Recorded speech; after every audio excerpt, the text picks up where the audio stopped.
Well, first of all, I've always been a reader.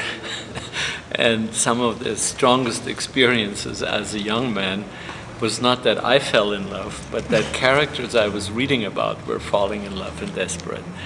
That's easier to control. And the world, you know, is extremely confusing.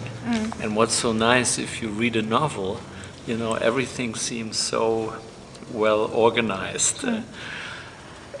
I mean, that's half a joke, but I think there is something there. I just love reading, and then often I found out that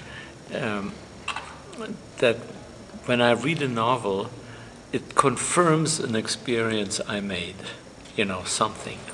It is often with a huge distance. You know, like the one that was shown last night, Homo Faber, the Max Frisch novel, Voyager with Sam Shepard. I had read this novel 20 years before I made the film, and one day as I was walking in New York in the street and I was a bit depressed and tried to analyze my situation, all of a sudden I thought, but you are exactly the guy in that novel you read about 20 years ago.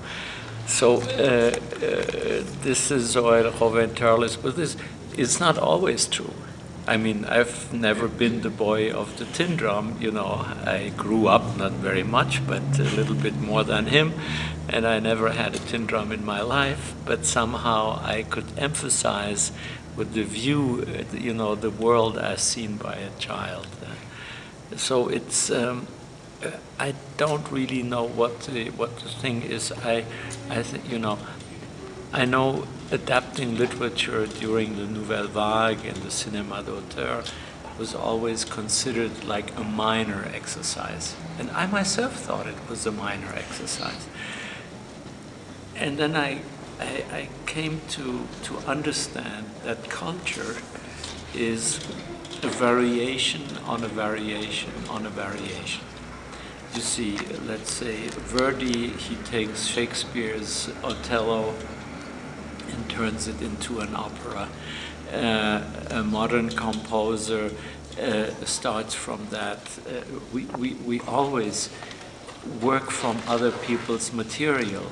Say, Picasso worked from Velázquez, and we know there has been others before us, either in cinema or in literature or in painting.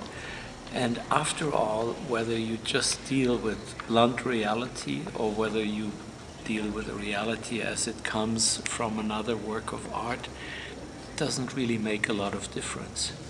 When I'm on a set and I'm doing, say, The Tin Drum or The Lost Honor of Katharina Blum or whatever, or my more recent films, I just make a movie.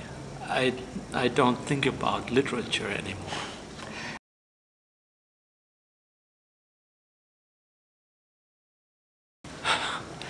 That's a very good question.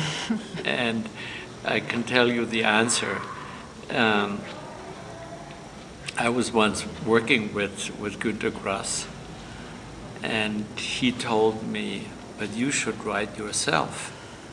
You have an affinity to this. And I said, but that would mean, you know, I would be sitting there all day alone writing, and I would have the feeling that outside of the window life was going on. And he looked at me and he said, what do you think I feel? So writers are like monks. You know, they have to give up a lot of life to do the writing. Well, I'm not a monk. I like the set, the confusion, the actors, the cameraman, you go to far countries. It's just more exciting.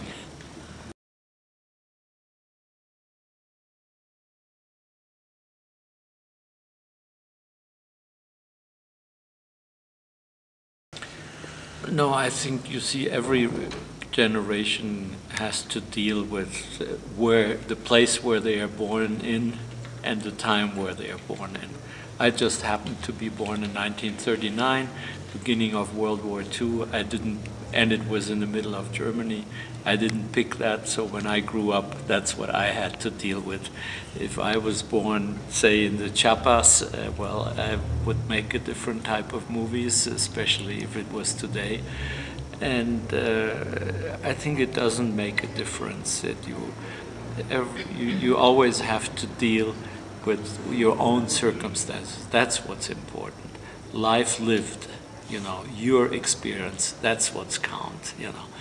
Whether you deal with the Holocaust or with the girl next door, that's not so important.